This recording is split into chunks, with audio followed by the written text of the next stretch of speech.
संजय देशमुख भैयांना न्याय मिळणं ही सगळ्यात मोठी मागणी आहे पहिल्या दिवसापासूनची।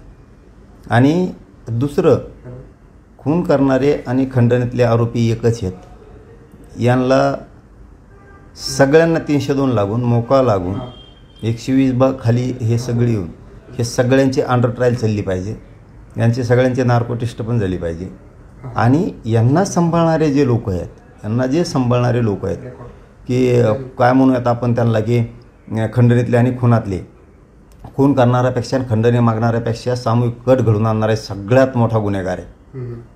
त्यामुळं आणि त्यांना मदत करणारे, गाड्या घेऊन पळणारे, खोल्या देणारे, पैसे देणारे, ही जी साखळी आहे ना ही खूप मोठी आहे संघटित गुन्हेगारीची। ही सगळी जेलमध्ये आरोपी करून गेलीच पाहिजे।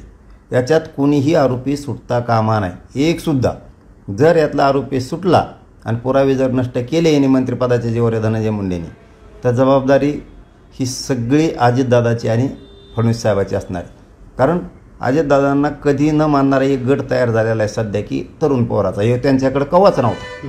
ह्यो राज्यातला पुरा या डाग लागलेल्या धनंजय मुंडेंमुळं हे खून घडून आणणाऱ्या आम्हाला 100% शंका आणि संशय याच्यासोबत राहून याला वाचवण्याचा प्रयत्न करून, कारण ते एका भाषणात म्हणलं सुद्धा की मला इतक्या प्रकरणातून वाचवलं अजितदादांनी त्यांनी की माझं मेल्याच्या नंतर धूर जरी निघाला तरी ते उपकार फिटणार नाही, तसं कुठंतरी तो म्हणला। याचा अर्थ तुम्ही एक पापी माणसाला अजितदादा वाचवताय हे लक्षात ठेवा।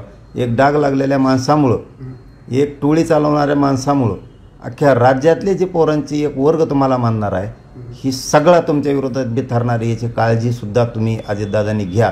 जर पुरावे धनंजय मुंडे यांनी नष्ट केले आणि याच्यात जर काही अफरातफरी झाली तर जबाबदारी फडणवीस साहेबांची